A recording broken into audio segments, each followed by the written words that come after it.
Hi, ito nga pala si Boya, ang small engine mechanic dito sa New Zealand. So, pupunta ngayon ako sa Carter Tires para magpagawa ng gulong nitong aking sasakyan na si Shanks. So, yun, parang may bagong ano kasi nag-slide na ako pag nag-turn. Kaya, didiretso na muna ako ngayon sa Carter Tires at nakatipid ako. Kasi, 100.50 cents lang ang per gulong. Kasi ginamit ko ang account ng Harpool. Kasi nakuta ko sa ibang shop na 370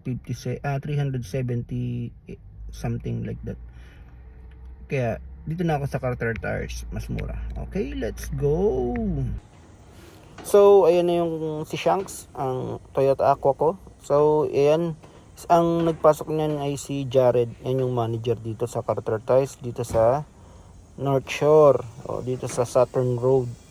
So yan, tinataas na niya kasi ang papalitan lang naman sa akin ay yung harapan kasi okay pa naman yung huli, kaya yung harap lang muna yung papagawa ko at mura naman kasi 100.50 cents lang ang isang gulong, kaya pinagawa ko na kasi okay pa naman yung huli ko kaya dalawa lang muna, saka na yung huli pag okay na.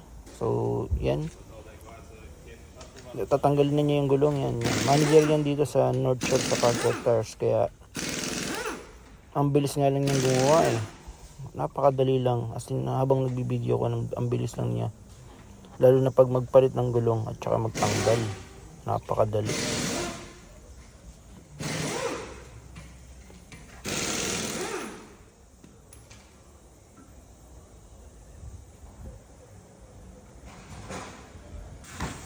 So, kailangan ko checkin ng rotor disc. Yan, okay pa ang rotor disc at saka ang brake pad. Okay na okay pa. All goods na all goods pa. Mahabang biyahehan pa to. So, ganun din sa kabila. Chinecheck ko din ng rotor disc. Okay pa. At saka ang disc brake. Okay pa. Makapal na makapal pa. Kaya nga, all goods na all goods pa yan. So, yan. Yan, tinatanggal ninyo yung, pinepras ninyo yung gulong para madaling tanggalin. So yan, kung oras natin, siguro mga 40 seconds lang tapos niyo yan. Yan. Bilis lang. Kalas kabit yan, nasa 40 seconds lang. Yan si Jared, yung manager dito sa Carter Tires, Saturn Road. So wala pang 15 seconds na yan.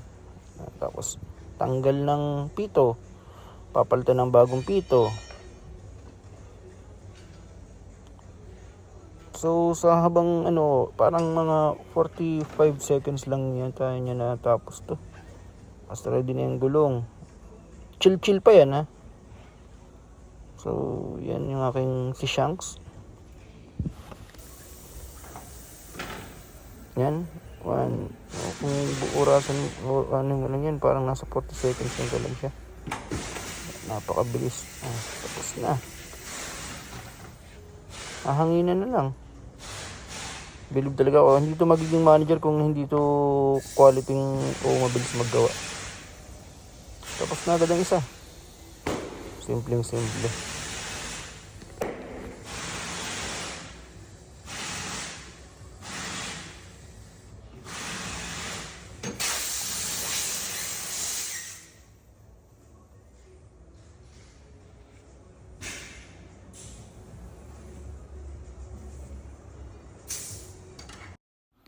So, ayan na, nag-voice over na lang ako kasi may background music at makaka-copyright ako na naman. Kaya, nag-voice over na lang ako kasi may background music.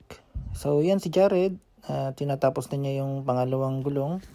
So, inurasan ko siya.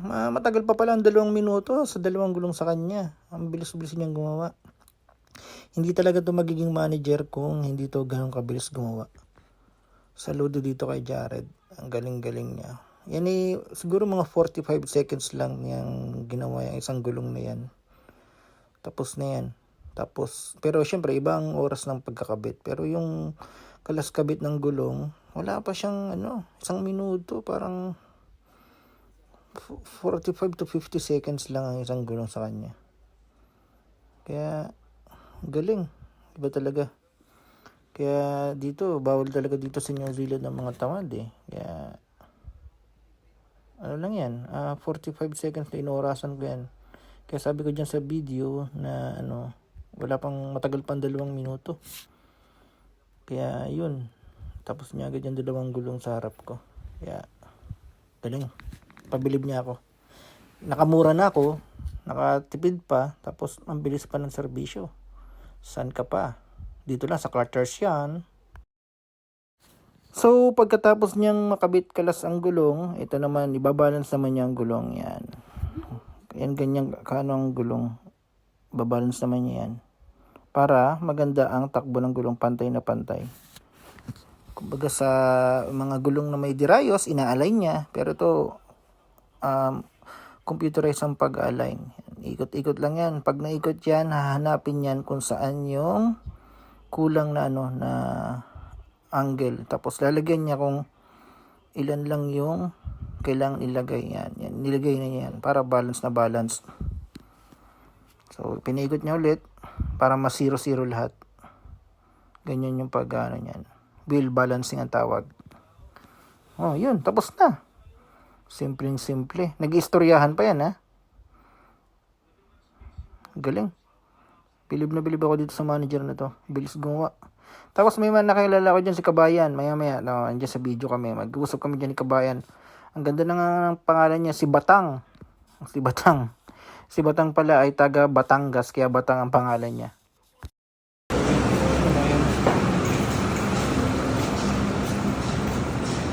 Kasi isa mong kasama. Nasa service. Kasi ano, Joseph, nasa ano na, sa tamahan na. Sa isa makina. Mas malaki dun ano? Ito rin. Ganito rin? Madami pangangan na. Ang pangalan mo ulit?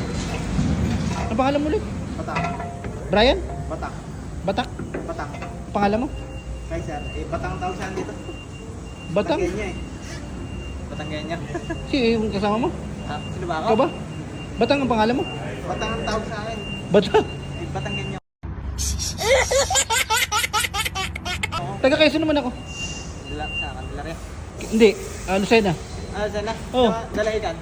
Ay, malapit kami dun. Nagdadala kami ng pating dyan. Talaga? Sa ano? Oo. Doon kami sa may ano, sa may gawa ng fish cracker. Oo, meron yan doon. Yun mismo. Yung mismo yun. Tapos kami, sa Rantuan, nandun ang aking ano, sa partida ng aking ila. Ako lang, video ka. Kaya pa Reds. Ha? Hindi, may vlog ako. Nagbablog ka ka. Ayos siya. Saan ka nakatira dito? Saan ka nakatira? Sa Papakura? Hindi, sa Dayanan na, lumipat na ako. Lumipat ka na saan?